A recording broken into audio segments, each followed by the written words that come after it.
Thank you so much for joining us for this evening's event. My name is Bree Hogue, and I'm the sales manager of Powell's City of Books here in Portland, Oregon. You can keep up with all of our ongoings here at Powell's on our website, powells.com, including our upcoming virtual events. One of the many upcoming events we're looking forward to is an event with comedian Colin Quinn for his new book, Overstated, a coast-to-coast roast of the 50 states, which is October 1st, this Thursday.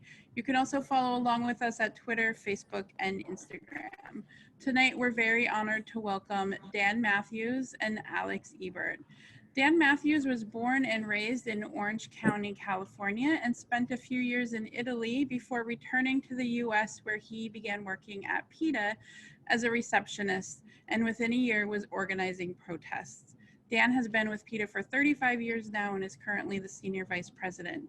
His new book, Like Crazy, Life with My Mother and Her Invisible Friends, is a darkly comic memoir about the perils and rewards of taking in a fragile parent without derailing your life in the process. Dan knew that his witty, bawdy, unhinged mother, Perry, was unable to maintain her fierce independence at 78, so he flew her across the country to Virginia to live with him in an 1870 townhouse badly in need of repairs. Dan and Perry built a rollicking life together, fueled by costume parties, road trips, and after-hours gatherings, and an unshakable sense of humor as they faced down hurricanes, blizzards, and Perry's steady decline. But it wasn't until a trip to the emergency room that he discovered the cause of his mother's unpredictable, often caustic behavior. Perry had lived her entire adult life as an undiagnosed schizophrenic. Like Crazy, Life with My Mother and Her Invisible Friends is a memoir about mental illness, reinvention, and the remarkable power of community. Joining Dan tonight in conversation is Alex Ebert. Alex is an American singer, songwriter, and composer. He is best known as the lead singer and songwriter for Edward Sharpe and the Magnetic Zeros. In 2014, Ebert won the Golden Globe Award for Best Original Score for his musical score to the Robert Redford film, All Is Lost. He and Dan Mathews have been friends for about a decade. The Magnetic Zeros donated their song, If I Were Free, to a PETA PSA against SeaWorld. Alex was among the judges at New Orleans' first ever vegan Gumbo Fest, which Mathews organized. Alex helped fight an anti-gay bill in North Carolina by bringing Mathews and his husband Jack on stage during a packed Magnetic Zeros concert and rally, where he remarried them and spoke out against homophobia. This evening's event will include an audience Q&A. If you have any questions for Dan or Alex, we ask you to click on the Q&A button at the bottom of your screen. There will be a time at the end for both of them to take questions. You can also scan through and upvote other people's questions, and if you want to participate in a chat using the chat module. You can support Dan and Powell's by purchasing a copy of Dan's new book at powells.com. I've shared a link to that in the chat and will continue to do so this evening. Dan and Alex, it's such a pleasure to welcome you both. Thank you very much for joining us tonight. Thanks for having us. Thank you so much. It's I don't know if you remember, Alex, but when I was visiting you several years ago before I got a book deal, I was trying to figure out where to start the book, and I wrote what would become, I thought it was going to be the prologue, but it became the grand finale with my mother's grand exit from this planet, which happened at the Nutcracker Suite, her tribute. But it was that trip when I really got the whole thing focused and organized. And so you've known me since before it was all coming together. So I'm glad that you taking part in this.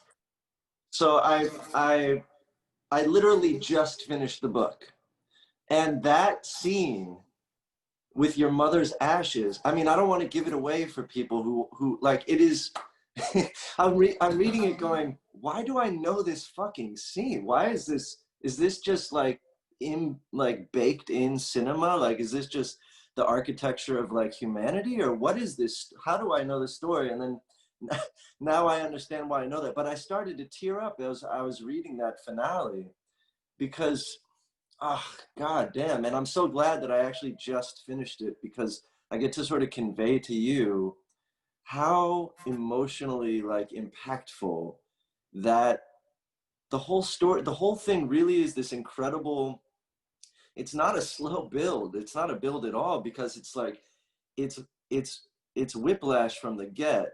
But to come to that moment, you realize the whole thing is really building to that moment. And yeah, it's just, it's amazing, man. It's so beautiful that that probably highly illegal use of your mom's ashes is just so, it's so wonderful.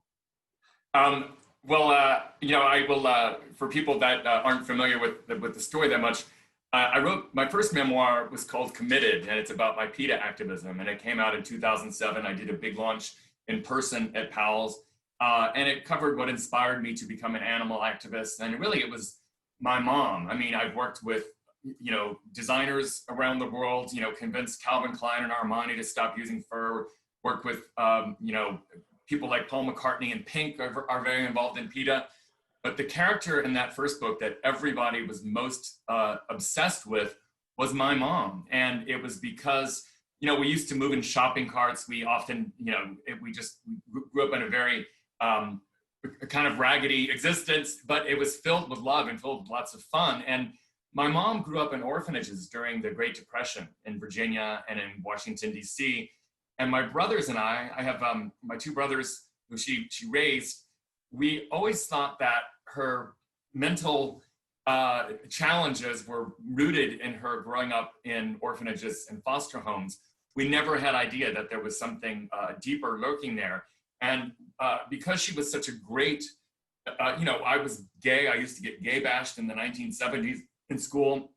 And she would always take my side. She would defend my friends who were gay, especially when some of them contracted AIDS and their own parents turned them out.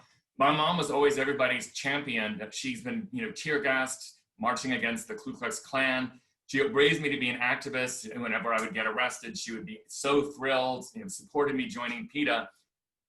And when she started aging, when she was getting into her 70s, I could see that things were kind of going downhill pretty quickly. And both of my brothers had families of their own. I, being the happy-go-lucky homo, was avoiding all family and moved to the East Coast and just, you know, had my activist life and a traveling life. But when I decided to move her in for her last years, only after moving her in and living with her, rather than just visiting her once in a while, did I start coming in and seeing that she was having conversations with people that I couldn't see. And I slowly realized that I had moved a lot of surprise guests into the house when I moved my mom in. And so it was a very, you know, I'm a college educated news junkie, and even I or my brothers couldn't recognize that she'd been suffering from schizophrenia, likely since adolescence is when it sinks in. And as soon as she was diagnosed, I read so many memoirs. I read every schiz memoir that I could find, and realized that there was really none that were funny. My mom was such a witty character. Even on her deathbed, when the hospice nurse said, now, have you had any discussions about the inevitable? And my mom said, oh yes, when my time comes, I'm gonna hang on till a Thursday, because on our street, they haul away the trash on Fridays. So even at her demise, she still had a pretty great sense of humor. And so I just decided to write this book to have a destigmifying portrayal of a schizophrenic who tottered through life, did not succumb to violence or booze or drugs, raised 3 kids, and was a champion of underdogs, including animals. And I guess the biggest thing is that schizophrenics have a hard time maintaining relationships with humans, but my mom had no trouble maintaining relationships with animals. She always had a really deep bond with animals. And so I realized when I was writing this that my career at PETA, being sensitized to animals at such an early age, is in part born from my mother's mania. And so, yes, there are good things that can come out of these you know, otherwise horrific situations. That's beautiful, man. That's so beautiful. Yeah, I mean, she is, you know, by all accounts, she's hysterical. I mean, even when she was not trying to be funny towards the end, like when she said when she said no more smart water, it's not working, and you thought she's joking, or like, and God, the scene of you taking her, finally getting her out of the house and getting her to the hospital. Woo! What a cinematic, beautiful, wild, what a wild scene, man. And then for the audio I'm sorry, go ahead. No, just you running into the ER and telling them you have this crazy mother, and they're like, how old is you? And they're giving you a hard time, and then you go back and she's running, and you get her back in, and you got to go through the tunnel, and it's pouring, and then you finally get her in, and you think that someone is taking care, like his nurse is taking care of your mother, but it turns out to be a patient. And the whole thing is just madness. And I remember when I was early, when I was getting sober, and I'm clearly not sober anymore, but I'm okay. But when I had bigger problems and fish to fry, I would visit friends in psych wards, and dude, they're no joke, like they're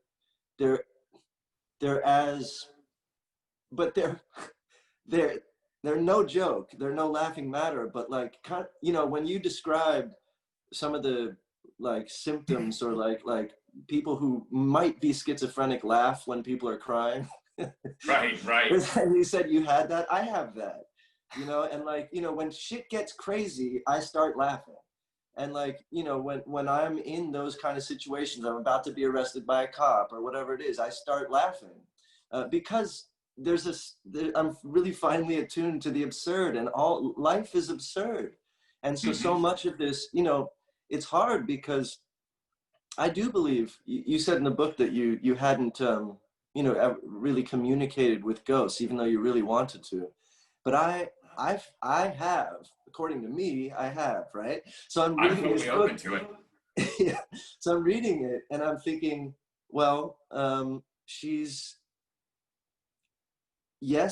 crazy, but like maybe, and it's the same dilemma you're going through, right? It's like maybe she's just tuned in or tapped in, but then it starts going off the rails, and that's the there's a scene where I came home and she was sitting at the bottom of the staircase in the dark, and I walked in and I said, oh, what's going on? It was like 2 a.m. And she said, I'm just, nothing's wrong. I'm just talking with the children playing on the stairs. And I was like, cool. I don't see any children. She said, Danny, it's not children. It's the ghosts of children. They've been running up and down the stairs and talking with me all night long. And I remember after I put her to bed, I sat right where she was and just tried to tune in any frequency. Right. And, before I got this cool old dilapidated 1870 house, I lived around the corner and the house that was a hospice for people who were dying of the yellow fever plague in the 1850s. It was a house where hundreds of people died. And I thought, now I'm going to find some ghosts. And I, had friends over with the Ouija board. I even played Peggy Lee's Fever to, lure them on. But alas, maybe I was trying too hard. They'll come to you when they're ready. Well, cilantro, right? So that was that's maybe, because I've always known you've had this cat named Cilantro, and I've always thought it was the most brilliant name. I could always just hear you going, cilantro, like it's just such a good name. And then to know the story that, like, after your mom passed, that like this cat she was trying to lure, that never would come to, like, never would just, become the pet, suddenly begins following you guys. And and also my friend David had given my mom this little cement cat bench, just putting her rose bushes in the backyard. And she said at one point, she was so happy when the cat bench was installed. It has basically these two cats sculpture with a bench on it. She said to me and David and Jack, when I make contact, it'll be from the cat bench. And so, of course, in the wake of her death, we were back at the cat bench, and there comes Cilantro bounding out of the bushes. And she's been inside ever since. She's about 25 pounds. Amazing. Yeah. But hey, Jack. I wanted Jack to come up and say, hey. Oh, cool. So just because I saw that Alex had a shot, and you need one too. Cheers, Jack Daniels. There you are. Just so everybody, Jack and I, we've been together 12 years. And when the Magnetic Zeros were on tour in Virginia about 5 years ago, there was a anti-gay bill that was speeding through the state Senate. And a lot of bands were canceling their shows, Bruce Springsteen, Beyonce, to protest the law, the proposed law. And Alex told us, you know, you guys don't live that far from North Carolina. Can you come to the show in Raleigh? And I want to bring you on stage and we'll do something to fight the bill. I don't even know what yet, but let's figure it out. And so Alex ended up remarrying us on stage. Our married name is Jack Daniels. And it was a pretty phenomenal event. You know, of course, animal rights is my mission in life, but I always use any opportunity to promote gay rights or Black Lives Matter or anything. So it was such a great, perfect storm when you were on tour.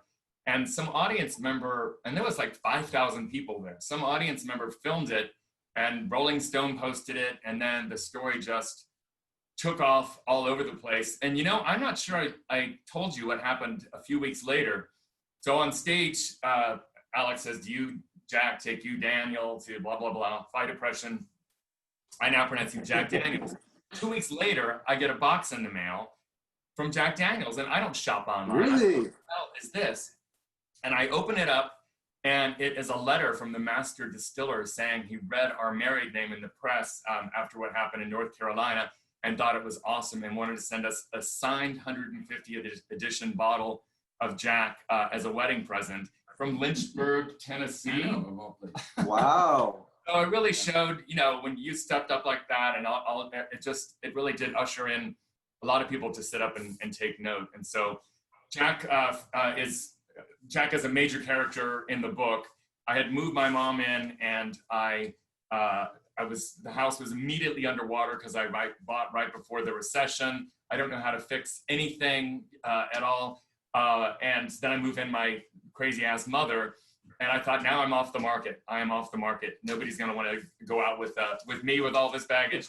And I meet Jack 7 months later, and he had just separated from his wife, and he has 4 kids from a previous sexuality, and he happened to be adopted, and so he understood my mom's orphan past, and they clicked, and we ended up, here we are 12 years later, and I wouldn't have been able to get through the whole drama with my mom and all of that without Jack. And now we've got 6 grandkids, believe it or not. Jack doesn't like me to say this because it makes us sound old, but there's the grandkids call him Danpa, or they call him Grandpa and me Danpa, which is one of the, in the book, it shows how you can have a blended family. There is such a thing.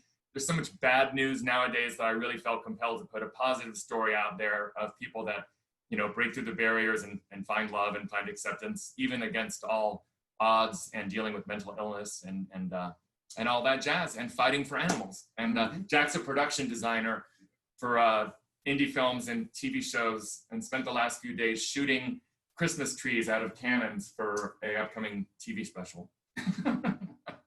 Competition. Competition, yeah. Yeah. Nice. So I'm going to see if there are any questions here. I'll pop out though, but good seeing you, Alex. Good to see you, Jack. See you soon. See you Yeah, I again. hope so. Cheers. There are a few questions. If you have questions, please send them in. The first question is, if you had it to do all again, would you do anything differently with your approach or caring for your mom?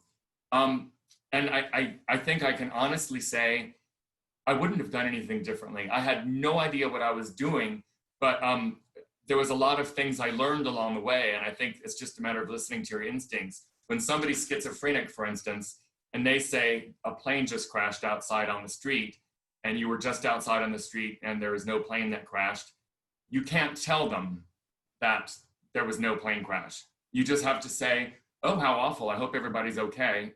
What should we watch on TV? You can't, this is like and this is not just schizophrenics, although mainly people that suffer schizophrenia.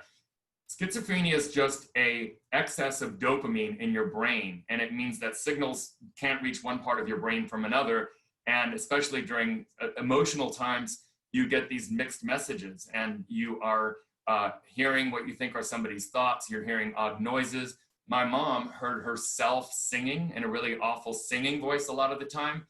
And our natural response is to say, snap out of it. You know, you're not hearing these things. And so I did learn to just go with the flow and change the subject. And that is one thing that I think a lot of people need to understand, because you have to really put yourself more in their terms, and only through reading books about schizophrenia as soon as she was diagnosed did I learn that.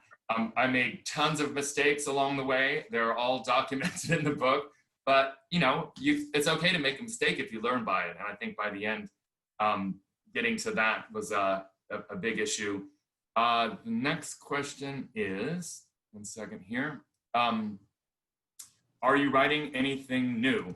I'm actually not writing anything new. There has been interest in this becoming a movie, and so there could be some work on that. But my first book is called Committed, and that is my charts my growth from being the most ridiculed gay bash teen in junior high to becoming a defender of animal rights, and coming up with all the campaigns over the years that I have worked. I've worked with PETA since 1985, and it's been odd because I started there in 1985 when I was 20 as the receptionist and a 20-year-old white-haired punk, and I'm still there 35 years later, and most of the senior people have been there 20 and 30 years. And so my first book, which I did write most of it in Portland, actually, because my boyfriend at the time, 20 years ago, was living in Portland. And so my first book,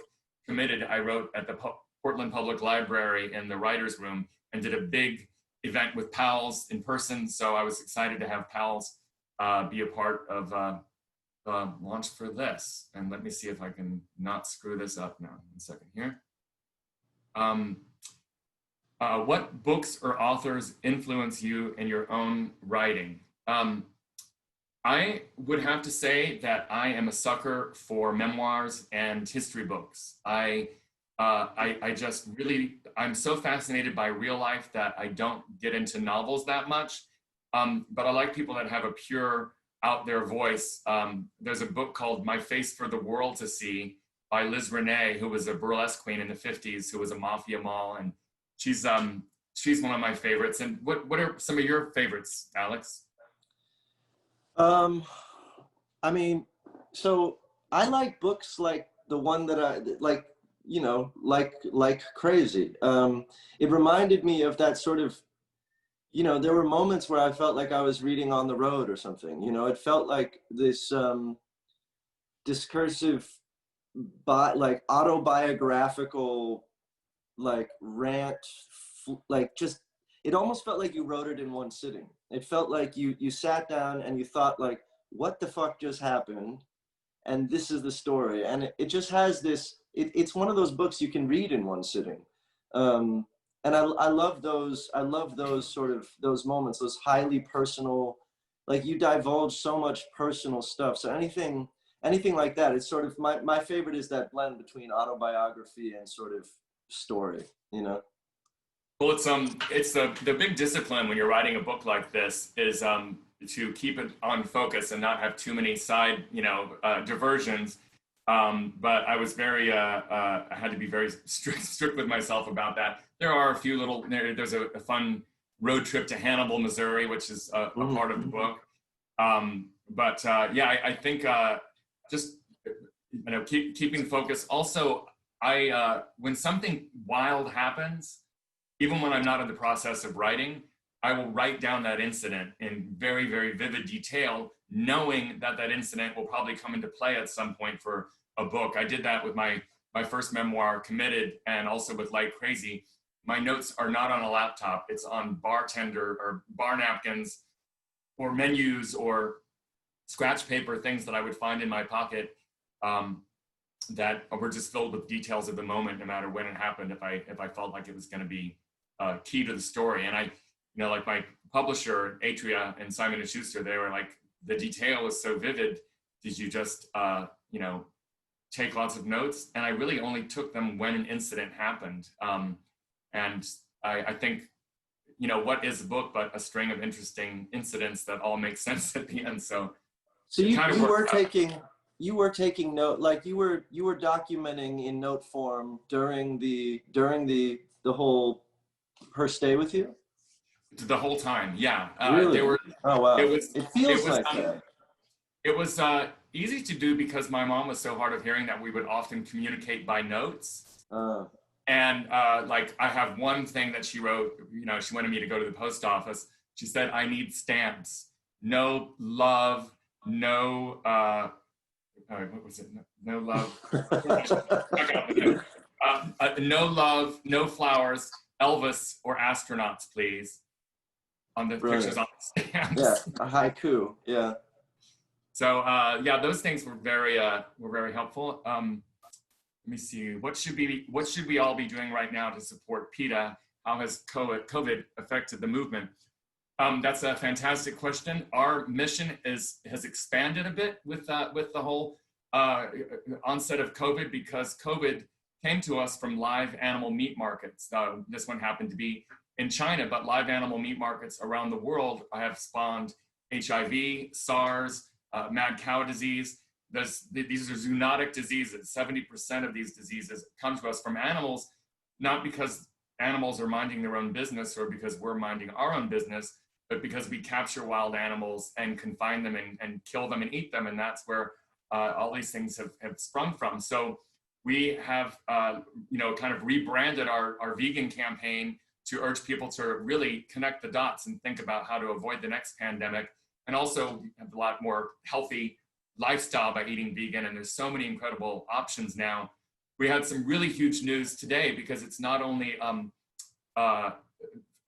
being killed for their meat, but a lot of these wild animals are skinned for their leather, whether it's exotic crocodile or alligator or snake. And a few weeks ago, Tommy Hilfiger helped us convince his parent company, which included Calvin Klein and a number of other brands, to no longer use any exotic animal skins at all, in addition to not using fur. And just today, just a little bit north of Portland and Seattle, total, 1 second here. God, it shows how much I go shopping. Nordstrom's, which we've been pressuring for years and years, they stopped not only selling fur today, but also give in on the exotic animals front.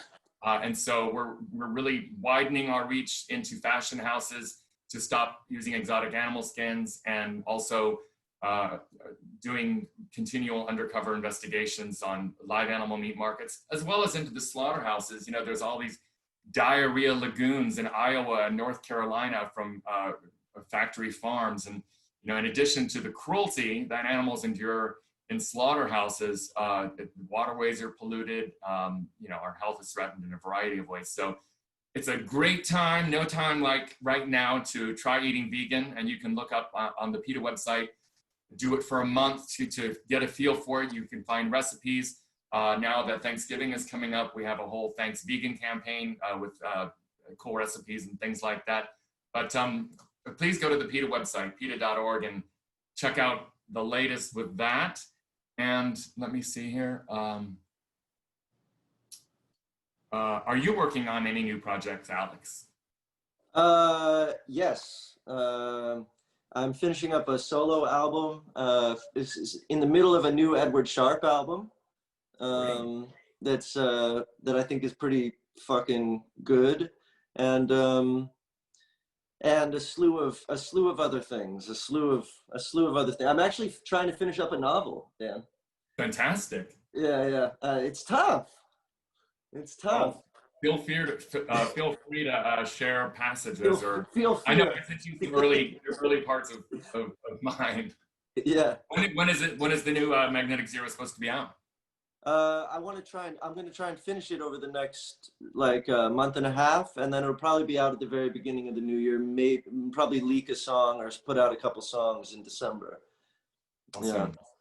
I have a question for you, Dan, regarding PETA, and obviously the methane that's leaked by cows and the environmental aspect. Is that something that PETA focuses on at all, or what's the We've always tried to connect the dots on all the different aspects. The environmental aspect is a huge reason why a lot of people have stopped eating animal products, because not only from the meat trade, but the dairy trade, the impact on the environment, not only the methane, which is of course a huge contributor to greenhouse gases, but I live near, for instance, the Chesapeake Bay. It used to look like, you know, the Caribbean 100 years ago. Now with all of the factory farms, the chicken farms in the Delmarva Peninsula, you know, the farms here, the animals shit a lot, and there are chemicals that contaminate groundwater, and that's why we have so much ocean life choked off. Yeah, right.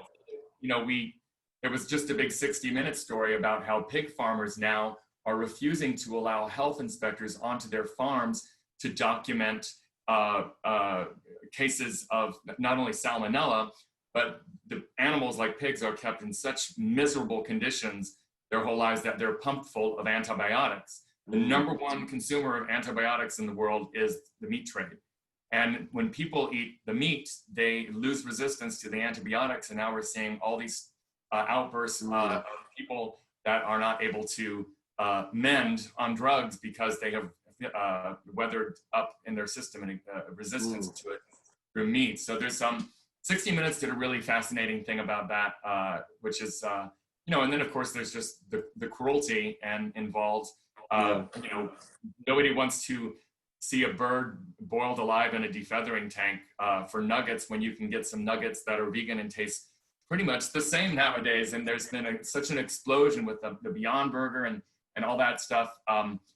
It's really, really a great time to be vegan. Somebody asked what's my favorite vegan cookbook, and I've never followed a recipe. I honestly get stuff at the Chinese store, at the Indian store, and from having lived in Italy for a few years, just mix stuff together. I like really spicy foods. Jack is able to follow a recipe a little bit better than I, but I'm a big, you know, freak on Indian spices, cumin curries, things like that. Alex, there's another question for you. When are you going to make it up to Prost or Interurban in Portland? We could use an outdoor show to raise the spirits of our protest. Ooh, I like that offer. I would have to do it on the low, and it would have to be some asymmetrical, you know, no, we can't plan these things anymore. I mean, I would love to be a part of any of that. I'm in New Orleans and sort of have been refusing to fly so far. But yeah, that may change soon enough. But so far it's all road trips. Well, I think we're all, you know, jonesing for live music, but you can find street buskers here and there, which is a step in the right direction, at least. Yeah.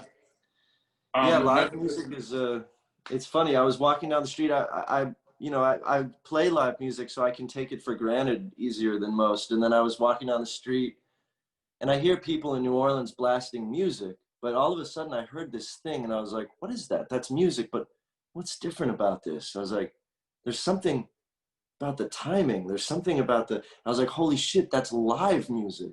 And I suddenly realized, I suddenly had an appreciation that I don't think will ever leave me now. There's something different about live music, obviously, different than the two-dimensional thing. There's something that we are missing, and I hope that we, you know, get it back soon enough. Here in New Orleans, people are starting to set up on their stoops and play to the streets. That's fantastic. Yeah. I heard that was happening in Nashville a lot too. Yeah.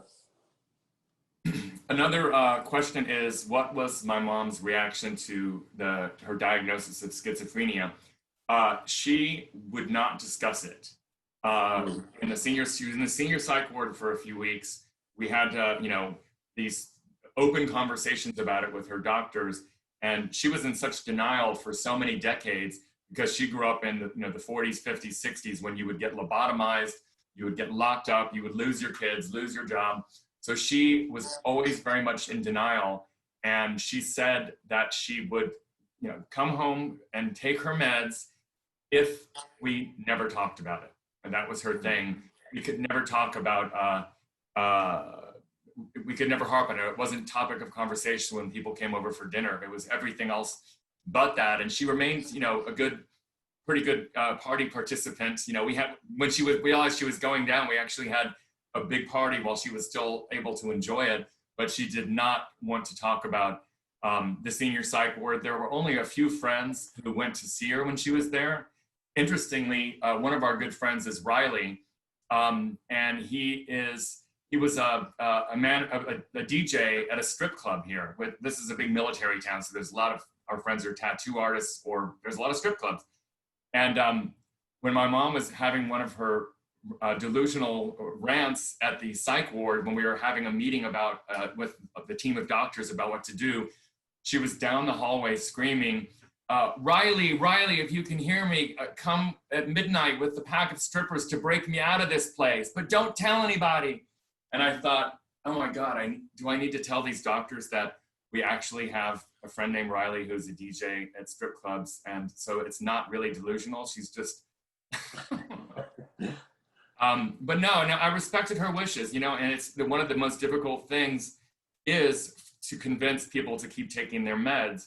The meds that worked for her were, it was Risperdal, and it used to be so deadening that when people were on their psych meds, it would make them so out of it. They would gain weight, they would just become slugs.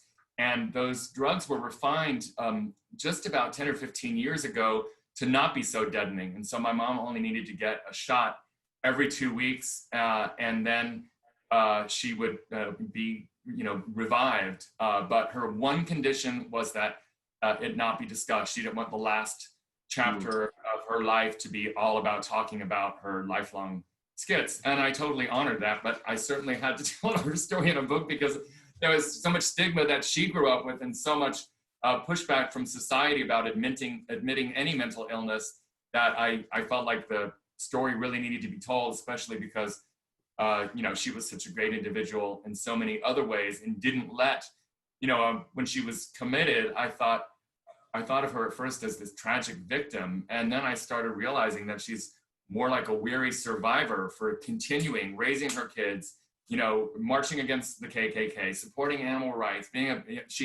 she's a very witty, very strong person who wasn't going to let these distracting voices derail her life until, you know, what happened as she got older, she could no longer have the stamina to fight off all of the voices in her head. So another question is here. What writing advice do you have for new writers? I would say the most important thing is to tell the story that you are most horrified at telling anyone. It has to be such a deep truth that, you know, we all put on a certain version of ourselves for the world and we want to make a good impression. And I think, you know, we all kind of go through life not coming to terms with some of our own, you know, emotions. I mean, for me, it was having, you know, admitting that, you know, my mom was schizophrenic and that this whole curtain was pulled back of her life to, you know, reveal these hidden terrors that she had. And I thought that was, you know, for me, in my first book, it was about coming to terms with being gay bashed and being an animal rights activist in the years before PETA, and really, you know, listening to your heart, listening to your conscience, and doing that rather than just getting a boring corporate job, even though, you know, those are important to some regard too. Another question is, what other industries are as problematic as the fashion and food industries when it comes to animal abuse? There's no question but that answer is vivisection, live animal experiments. And PETA has, our first case was exposing horrific labs where they use pliers to twist the nerves of monkeys. And there's all these tests that are funded by our government that are so beyond horrific that you wouldn't even really believe it. But if you check out our site, you can see videos. And I'm against all animal tests, not just for things like cosmetics and products, which PETA had a major impact in stopping a lot of those, but even in cases of, like, for instance, cancer. 2021 is the 50th anniversary of the war on cancer.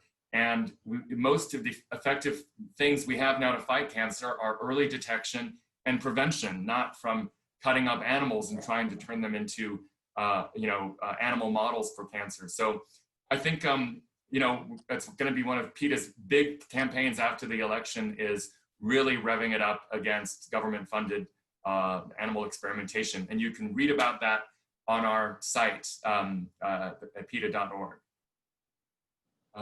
Let's see. Lots of really good questions. Thanks, everybody. Do you ever get overwhelmed or burnt out working in this movement? How do you deal with fatigue and activism? I think for me, personally, I was very lucky to grow up in the early punk rock scene. And so you became ingrained early on that you just agitate, and it didn't matter whether you succeeded. It mattered whether you fought. And so it was always, the odds were always so overwhelming, especially before PETA was a cultural force, that I just felt you just gotta keep doing it. And I think one of the luxuries an activist like me has, who's been involved with PETA for 35 years and gay rights for just as long, is over time you see the arc. I used to get beat up in junior high school for being gay. I had to go on stage with Alex Ebert and Magnetic Zeros and my husband Jack to speak out against anti-gay bills in North Carolina. And then lo and behold, 3 years later, the Supreme Court supports gay marriage. And now we're just as boring as everybody else. So I think looking at the arc of everything and looking back when I started working at PETA, people thought a vegan was somebody from Las Vegas. They had no idea what it meant. And it just has changed over time. And I think maybe it's because I'm a history buff and I remember vividly when things were so differently in my own life. And so especially younger people who don't have as far to look back, it's gonna, things will turn around, whatever the thing is. And, just, we have to keep vigilant, because what's the option, and I think, the other secret of that is always have fun, always have a good time. Alex and I, probably much of the time we've spent together in our friendship has been hitting the town in New Orleans or hooking up in town and going out to see bands or whatnot. And I think, life is hard. And so you've got to use every opportunity to have a laugh and have a good time. And I think, just don't let it wear you down. Just don't let things wear you down. And I know it's a really tough moment, but we got to get through it. Another question, Alex, what's your novel about?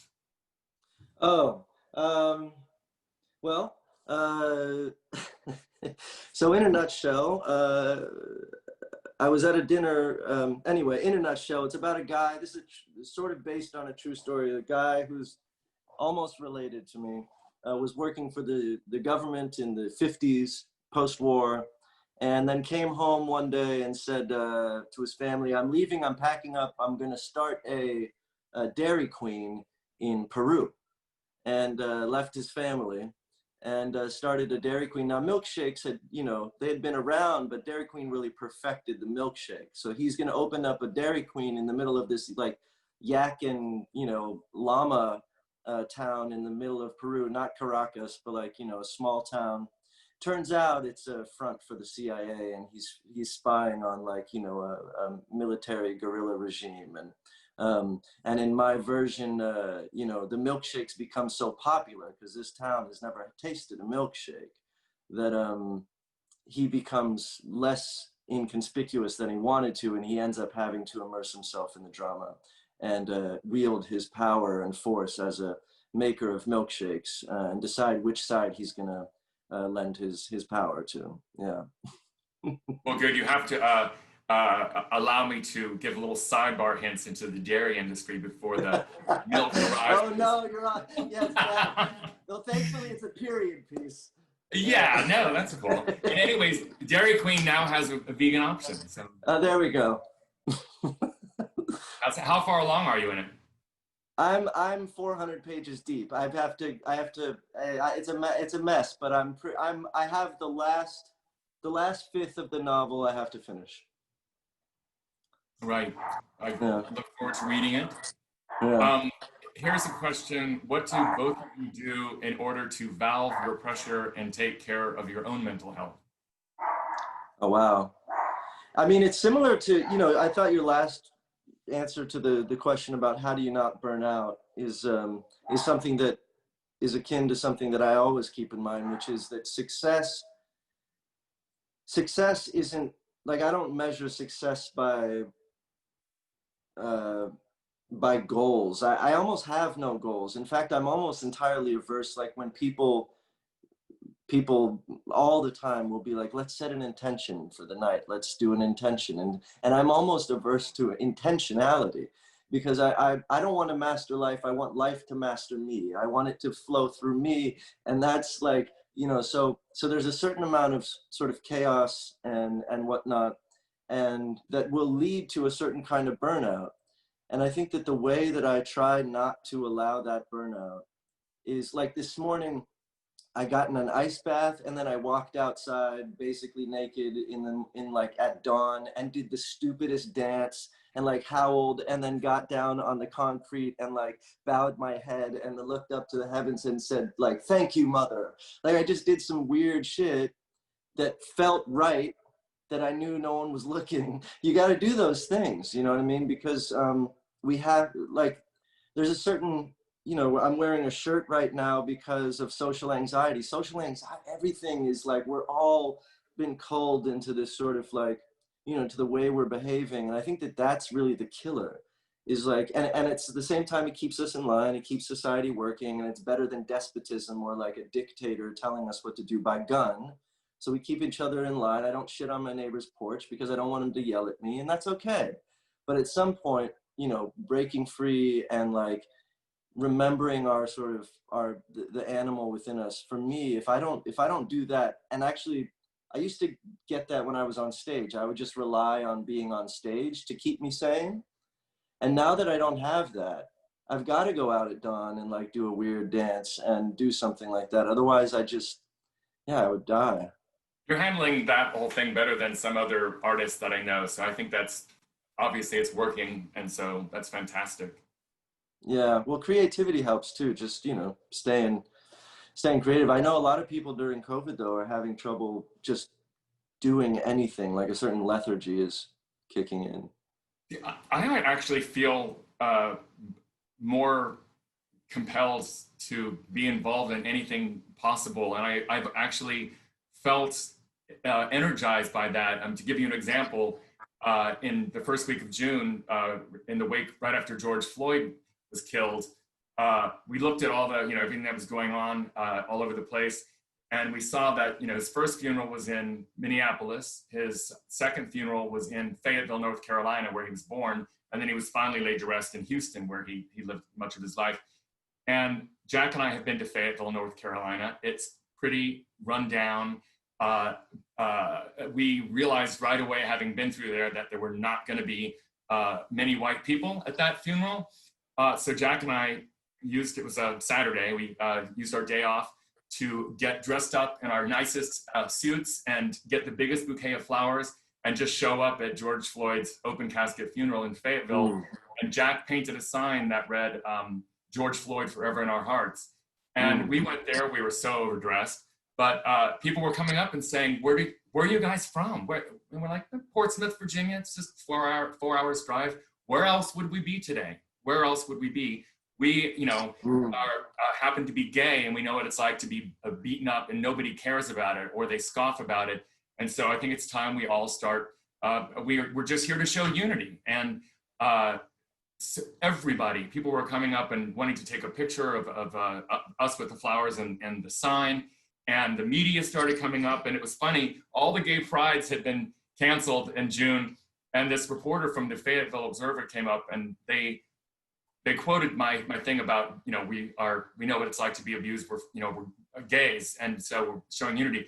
That ended up hitting the press and even ran in the Guardian and overseas, and we just ended up, you know, we just went there to pay our respects, but we ended up having conversations with hundreds and hundreds of people, all en masse, all outside. And his funeral was open casket, and he somehow had this very serene look on his face, and it was breathtaking how serene he looked. And it was just like, it gave me such a surge of energy to keep fighting the fights, you know.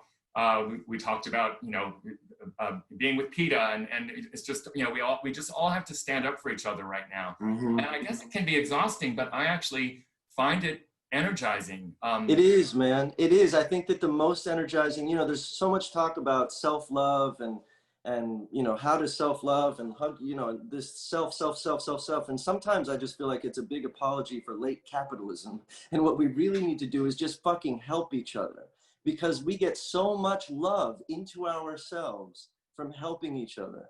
I remember, just like when I was early sober, and like the whole way AA works is not by like making sure you're sober. The whole way it works is by helping, by sponsoring, by helping the new guy. Somehow that being of service, that whole idea is what gives you a sense of, what is it called when you think well about yourself, anyway, whatever that is. And I think everybody who's on this right now, I think you're doing yourselves a big favor by not subjecting yourself to the live debate. I was just going to say that. Watch the highlights later. We shouldn't feel that we have to like let the news, it's bad all the time. And to one practical thing, we'll watch, say, World News Tonight at 6:30 or whatever, half hour on ABC. And then that's it. No more news. No, because it will affect your sleep. And there's, only so much you can do. True. I take a bath and read. I read in the bath all the time. And that is a very, very relaxing thing to do, especially before going to bed. But it's a good mix with the activism. Yeah.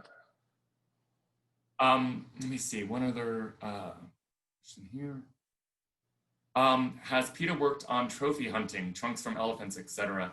Yes, we have. And in fact, we have had a very aggressive campaign against the airlines for shipping the animal parts back to America. Recently, El Al Airlines became the latest to join Delta and many other airlines that are refusing to ship these trophies home. Our main target is now UPS. UPS still ships body parts from trophy hunted animals in Africa.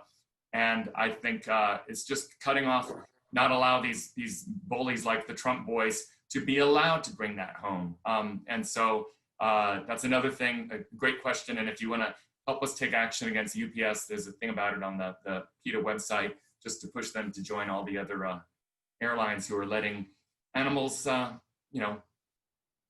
be in peace and not cut up in pieces.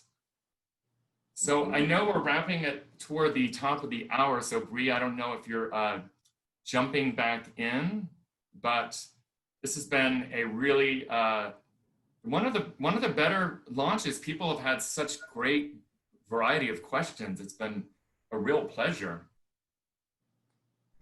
Yeah, thank you so much for joining us. I loved the conversation tonight, of wide range of topics, and just getting to know both of you better has been so fantastic. The new book is called Like Crazy. It's available at powells.com. I posted a link in the chat. You can head over there right now, click on that and go order a copy. I should add that the publisher was kind enough, because we can't sign books at a signing anymore. They created these really cool stickers with the Like Crazy logo. And so if anybody would like a signed copy, just hit me up on Instagram or Facebook. I will happily send you in the real old school mail a signed sticker for you to paste in your book. So delighted to have you all here. Awesome. Well, thanks again for joining us. Have a good night. And the new book again is called Like Crazy. You can order it at powells.com. Thank you to both Dan and Alex for joining us. And thanks for everyone for tuning in tonight with us here at Powell's Books. We'll see you soon. Thanks, Alex. Thanks, Bree. And take care of yourself, everybody. Bye. Bye.